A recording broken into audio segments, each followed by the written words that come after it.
Good morning, everyone. Not sure if you can see me, but let's put this up a little bit higher. As long as you're getting that battery, and there's a battery behind it, and my charger with an engine start, which is fun, but this has nothing to do with the video. Random hair dryer in the background. Ha ha ha. Okay, so we're 5 o'clock in the morning. Got up early, took a little walk with the dogs. But what I want to show you is on my Ford Ranger that's right behind the camera that you can't see. Had an intermittent problem. It'd be driving fine, then the voltage gauge would go down to nothing, and still keep driving like a champ, and periodically it would come back up and then go back down, and then eventually it would go down, stay down almost all the time, and then finally stalled, and I had to go get it the hard way, towed it. So before doing anything, a couple of things I didn't want to start swapping out parts. Didn't want to start swapping out parts for nothing. Like, you know, it could be the battery, it could be the alternator, it could be a short in the system somewhere, it could be a faulty O2 sensor. You know, like interpreters are known for that. Could that be related to this? I don't know. In any event, I don't want to spend any money that I don't need to, and I like understanding the finding out what the problem is before doing anything. That's part of the fun.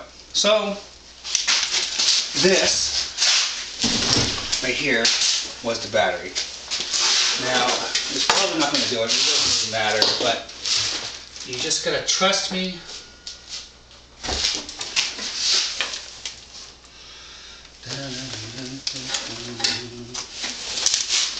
Alright. So, regular charge, 12 volts, 12 amp, little charger here. And what happens is from what I'm looking at is that the battery shorts out. So there's different cells in the battery, and corrosion between the plates causes a short. And so there you go. See that? That's no good, right? Boom. Awesome. Just change your battery. So that's hopefully what I'm going to do.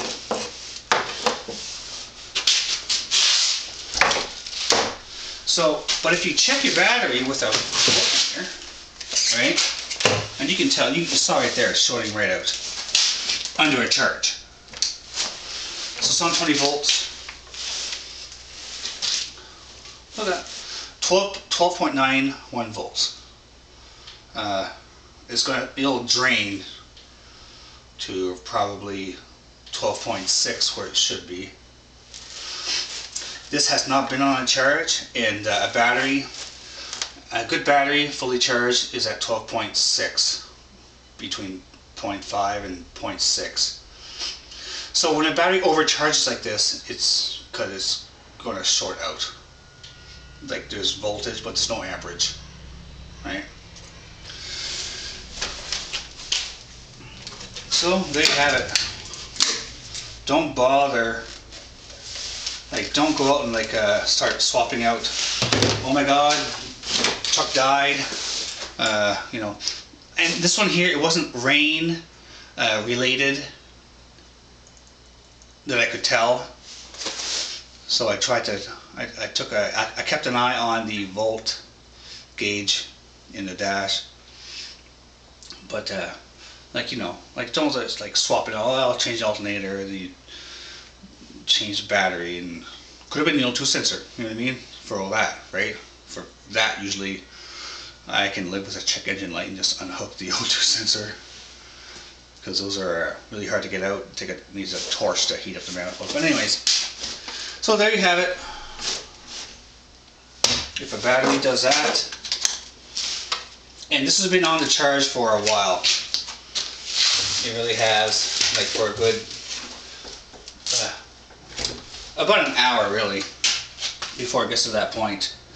When I first started, the needle was that. That's no good. Here, show what's happening. That's just shorting out. And my battery charger is taking a toll for sure. But I still got the receipt, so no warranty.